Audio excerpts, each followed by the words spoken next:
Punjab police ने 36 दिन बाद वारिस पंजाब डे के प्रमुख अमृतपाल सिंह को रविवार की सुबह गिरफ्तार कर लिया। आपको बता दें कि अमृतपाल पर अब एनएसए के तहत केस दर्ज किया गया है।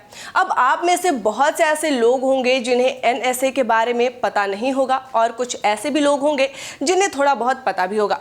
अब ऐसे में ये सवाल उठता है कि एनएसए के तहत केस दर्ज होने के बाद अमृतपाल को कितने साल की सजा हो सकती है। इन सब सवालों के जवाब देने से पहले हम आपको एनएसए के बारे में बता देते हैं कि आखिर एनएसए होता क्या है। नमस्कार, मैं हूं अंकिता और आप देख रहे हैं जनभावना टाइम्स। सबसे पहले तो एनएसए यानी कि नेशनल सिक्योरिटी एक्ट क्या है, तो आपको बता दें कि नेशनल सिक्योरिटी एक्ट यानी कि एनएसए एक निवारक निरोध यानी प्रिवेंटिव कस्टडी होती है। इसके तहत किसी व्यक्ति को अपराध करने के लिए नहीं बल्कि अपराध की आशंका में गिरफ्तार किया जाता है और जेल में रखा जाता है।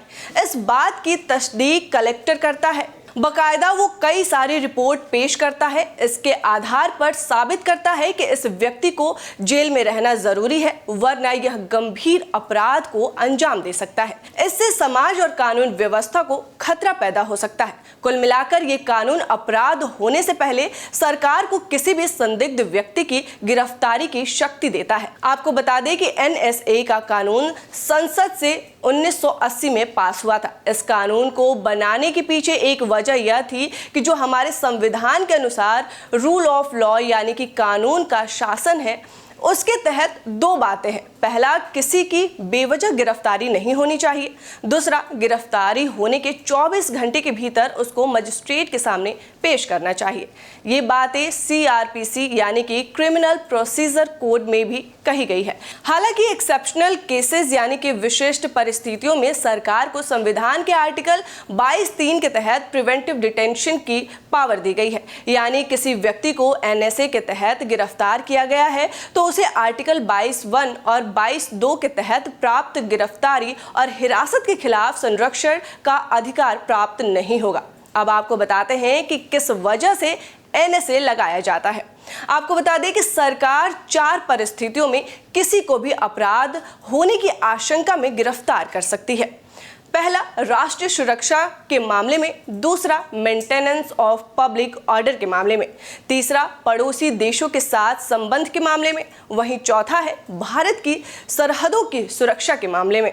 अब आपको बताते हैं क्यों अमृतपाल पर एनएसए भारी पड़ेगा, यानी कितने साल तक जेल में रहना पड़ सकता है अमृतपाल सिंह को। आपको बता दें कि आर्टिकल 22(4) के तहत सामान्यतः 3 महीने तक लोगों को प्रिवेंटिव डिटेंशन में रखा जाता है।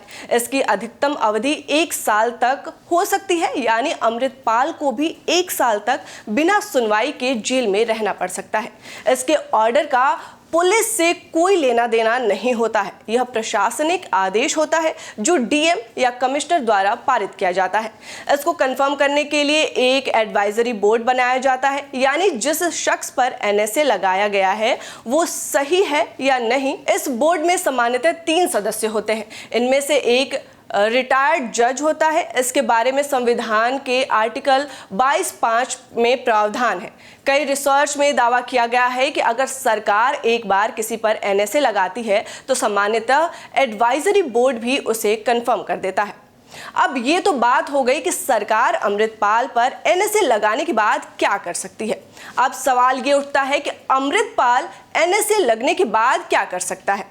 तो आपको बता दें कि अमृतपाल सिंह पर एनएसए लगने के साथ साथ अपहरण और हत्या के प्रयास जैसे दर्जनों और भी केसेस दर्ज हैं। ऐसे में अमृतपाल बाकी मुकदमों में जमानत की अपील करेगा और मुकदमे लड़ेगा। हालांकि एनएसए केस में वह यह अपील कर सकता है कि जिला कलेक्टर ने जो एनएसए लगाया है वो गलत है। अगर इस पर सुनवाई हो जाती है तो वह बच सकता है, लेकिन ऐसा होता नहीं है क्योंकि ये बहुत ही कम ऐसा देखा गया है। इसमें अगर अपराधी कहता है कि डीएम की तरफ से जो आरोप लगाए गए हैं वो गलत है, तब गिरफ्तारी गलत तरीके से हुई है, कोर्ट अगर इसे मान लेता है तभी आरोपी को राहत मिल सकती है। यानी कुल मिलाकर अगर देखा जाए तो अमृतपाल सिंह को 1 साल की सजा हो सकती है और उसे 1 साल जेल में बिताने पड़ सकते हैं। आपको कैसी लगी ये जानकारी कमेंट बॉक्स में ज़रूर बताएं और ऐसी ही वीडियोस को देखने के लिए आप जुड़े रहें जनभावना टाइम्स के साथ। नमस्कार।